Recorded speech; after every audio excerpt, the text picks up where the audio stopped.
Parking సెల్లార్లు మనుషుల ప్రాణాలు తీస్తున్నాయి. ఏదైనా ప్రమాదం జరిగినప్పుడు పదుల సంఖ్యలో చనిపోతున్నారు. కొందరు ఓనర్లు డబ్బుల కోసం సెల్లార్లను రెంటుకు ఇస్తున్నారు. చిన్న ఖాళీ స్థలం వదలకుండా స్టాక్ను స్టోరేజ్ చేయడం వల్ల ఏదైనా ప్రమాదం జరిగినప్పుడు భారీగా ఆస్తి, ప్రాణ నష్టం జరుగుతోంది. గతంలో జరిగిన ప్రమాదాల నుంచి ఇంకా మేల్కొనడం లేదు. మొన్నటి నాంపల్లి ప్రమాదం నుంచి అయినా మార్పు వస్తుందా లేదా?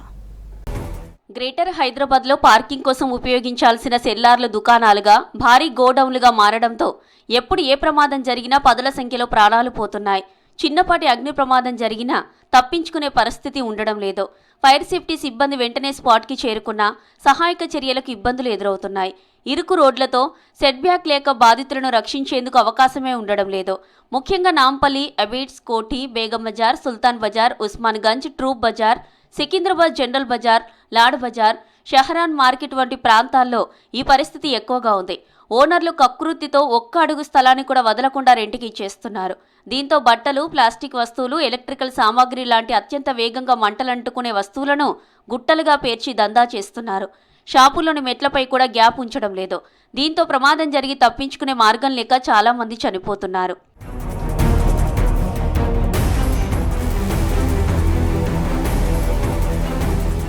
సిటీలోని సెల్లార్లలో వ్యాపారం బహిరంగంగానే జరుగుతుంది. చాలా చోట్ల రెసిడెన్షియల్ పర్మిషన్ తీసుకుని కమర్షియల్ యాక్టివిటీస్ చేస్తున్నారు.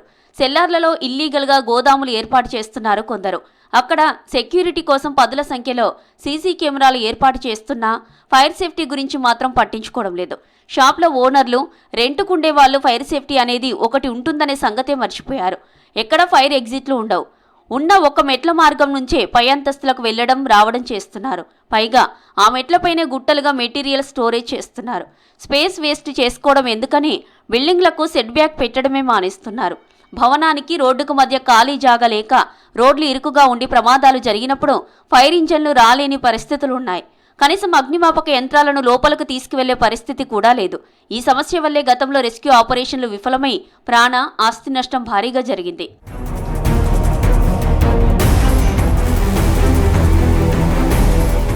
ఓల్డ్ సిటీ, నాంపల్లి తరహా ప్రమాదాలు జరిగినప్పుడు స్ట్రిక్ట్ యాక్షన్ తప్పదంటున్నారు ఆఫీసర్స్. ఇల్లీగల్ గోదాంలో పనిపడతాం, సెల్లార్లలో వ్యాపారాలను ఎట్టి పరిస్థితుల్లో సహించమని వార్నింగ్లు ఇస్తున్న అధికారులు నామకే వాస్తిగా 2-3 చోట్ల దాడులు చేసి నోటీసులు ఇచ్చి తర్వాత సైలెన్స్ అవుతున్నారనే ఆరోపణలున్నాయి.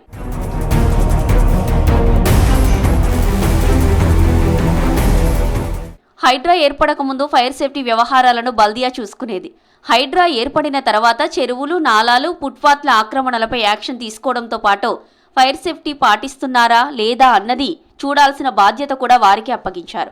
అయితే ఆన్లైన్లో ఫైర్ సేఫ్టీ అప్లికేషన్లకు అనుమతి ఇవ్వడమే తప్ప చేస్తున్నదేమీ లేదు.